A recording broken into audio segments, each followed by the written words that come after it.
Terry, hein, même ses gros muscles n'ont pas donné assez de poids pour lui permettre de survivre. Là c'était fini, donc du coup on reste quand même malgré tout sur l'ovation. Je pense que on reste confiant, je pense que effectivement ok il s'est passé ça, mais c'est pas grave.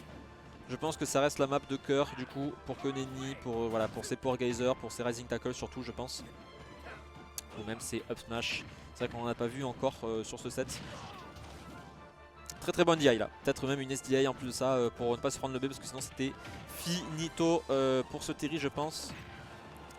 Tandis qu'on a ce go qui est obtenu, on va voir si Kid en faire, pardon, Oxyd en faire, je suis perdu, Konini en faire quelque chose. Tandis qu'on a très très bien DI le premier Power Geyser, du coup on se l'est pas pris, enfin le petit du Power Geyser, du coup on s'est pas pris, du coup on a essayé de faire un autre Power Geyser qui sera shieldé, qui sera puni par un smash, mais sauf que du coup on saute un petit peu partout là du niveau de Kid. Du coup on se prend juste le neutre alert sur Burning Knuckle, il s'est passé trop de trucs là en 10 secondes, vraiment incroyable. My Smash Bros en fait, on dit qu'on se prend le nerf sur Burning Knuckle. Là ça a tenté un back air ou un nerf, je sais pas, ça a tenté un truc en tout cas. Voilà le back air de Terry. Ça a mis le power wave vraiment pour obliger Kid à rester en haut sur la plateforme, de pas descendre, sinon ça laisse prendre un truc. Et là voilà, là c'est la classique Terry, don't hit au ledge, don't hit sur après un peu ce qu'il veut, parce que le don't hit tu peux combo après ce dont tu as envie. Et malheureusement le trailer qui ne touche pas trop derrière, donc du coup Kid il en profite justement de se faufiler, d'utiliser la vitesse en fait de son personnage pour se faufiler derrière ce Terry, et ce Terry qui n'a pas encore le go, mais qui n'est pourtant pas loin de faire un kill, comme ici par exemple, et voilà. Et là on voit du coup le Piccolo Bastion, la raison, et vu qu'on est bientôt à 100%, là Kid y met un coup, un deuxième, voilà. On a le go, donc du coup, à voir si du coup Koneni va réussir à faire un combo là-dessus, parce que c'est vrai qu'on l'a pas vu le faire, enfin il en a mis un tout à l'heure, mais malheureusement ça n'a pas connecté, donc c'est dommage.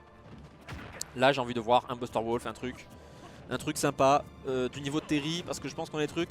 Alors là on a voulu faire une Fox là du côté de Kid, je l'ai vu, le nerf smash, mais pas du tout. Waouh, oh là là là là là là là là là là. Ok, donc là il y a eu quoi? Il y a eu don't hit jab ou don't hit quelque chose, air dodge pour esquiver peu importe quelle arrivée.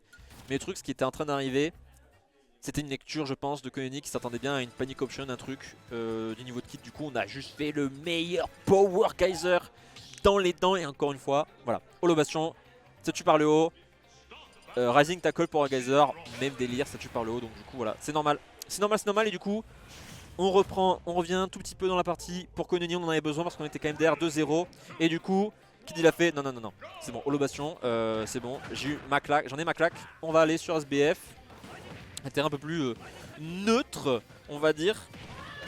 En tout cas avec des blast zones verticales qui seront pas aussi abusées, tandis que ouais, on a plus de saut là pour Kid, et là c'est un peu la sauce là. On a fait une recovery un peu early, on s'attendait peut-être à ce que Terry vienne le chercher, mais pas du tout, on a juste attendu tranquillou pour pouvoir placer son down air. Et du coup on a un Kid qui est déjà en déficit, hein. Très très bien joué de la part de Koneni ici. Mais après, à voir si on n'est pas à l'abri, voilà, d'un comeback peut-être sur un edge guard comme celui-ci par exemple, hein, au hasard, voilà. Donc voilà, encore une fois la faiblesse de Terry, hein, même un edge guarder correct, hein, comme brawler peut se permettre d'aller edge guard un Terry. C'est pour vous dire à quel point la recovery de ce perso est vraiment très exploitable. Et en fait vraiment on abuse juste de cette mobilité horizontale, hein, de brawler, hein. Parce qu'en fait en soi, vu qu'on descend très vite, c'est un perso t'as quand même relativement peur d'aller off stage. Mais du coup on joue très safe en fait quand on va off stage avec le brawler, donc du coup ça reste tranquille. On utilise le flip kick pour un peu se dégager de situations un peu bizarres. Tandis qu'on fait vraiment ce mur de nerfs, hein, sur le shield en mode safe. Tu restes en shield, c'est pas grave, j'ai rien. Tu lâches le shield, tu prends un nerf, et après du coup il y a un combo qui part derrière. Et du coup c'est vrai qu'on est très bien réunis dans la partie au final pour Kid. Tandis que ce Power Dunk ne tuera pas de pas grand chose, hein, parce que le terrain est très très grand. Et là on va se prendre le coup d'épaule qui cette fois finira. Et là on a encore une fois un Terry qui n'est même pas arrivé à 100% encore, et ça ne saurait tarder. Donc du coup, alors faire très attention, mais il faut aussi faire très attention à cette plateforme, hein, parce que c'est vraiment pas là où tu veux être face à Brawler. Et du coup on a obtenu le go, mais on n'a même pas pu s'en servir, c'est vraiment dommage. Tandis qu'on commence à mettre les premiers pourcents avec ce suplex, hein, cette petite prise catch, j'ai envie de l'appeler, du mi-brawler. Tandis qu'on met son meilleur nerf sur F-Tit, sur Crack Shoot, hein, un grand classique de what. Ok, alors celui-là, Celui-là, je suis pas convaincu que ça tue en vrai de vrai. Genre, je pense qu'il y a une mauvaise DI dans la recette. Parce que je suis pas convaincu. Je suis pas convaincu. En tout cas, très très bien joué Koneni d'avoir été vraiment carré. Parce qu'il a fait quoi? Il a fait upper sur un upper. En tout cas, voilà. C'est vrai que la majorité des aérios de Terry, on peut les cancel. Du coup, sur les spéciaux, hein, on a vu tout à l'heure hein, avec le Nair par exemple, Nair sur le side B, le Bounding Knuckle. Mais c'est également le cas sur l'upper. Je crois que les deux seuls aérios que tu peux pas cancel avec Terry, c'est avant et arrière quoi. Donc c'est l'attaque aérienne avant et l'attaque aérienne arrière. Après tout le reste ça se cancel. Tranquillou et pareil pour... Enfin pareil non. Et par contre tous les tilts peuvent être cancel avec un spéciaux sauvetage attaque bien sûr. Du coup on tourne sur SBF. Je pense que clairement c'était pas le terrain le problème. C'était juste un peu de... Voilà. Il manquait juste on s'est pris une interaction en mode pas de chance. Et en termes de pas de chance, là, ouais, c'est un peu le cas aussi. On s'est pris vraiment le nerf sur le donner. Le classique Terry en ledge trap. Qui fait que du coup on prend des stocks très très vite parce que le donner qui envoie... c'est un spike mais en diagonale. Donc du coup, là il n'y a pas de tu DI in et du coup tu vas sur le terrain. Non, non, non, ça dégage tout simplement. Et là on lance ses meilleurs coups de pied. Les meilleurs coups de pied pour avoir les crack shoots. Burn auto shield avant que le power dunk sorte je pense. Et c'est vrai que Terry il a un peu ce truc. C'est-à-dire que Terry c'est le seul perso qui peut taper, en fait pendant sa spot dodge.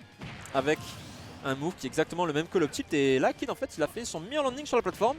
Et c'est vrai que effectivement l'up smash de Terry ça touche au-dessus de la plateforme. Et là franchement Kid qui nous a montré que pourquoi il joue aussi Meta Knight hein. Il a fait vraiment ses meilleurs ladders avec les uppers, la plateforme c'est vraiment pas l'endroit où tu veux être. Et là attention Kid, attention parce que là t'as un Terry en face.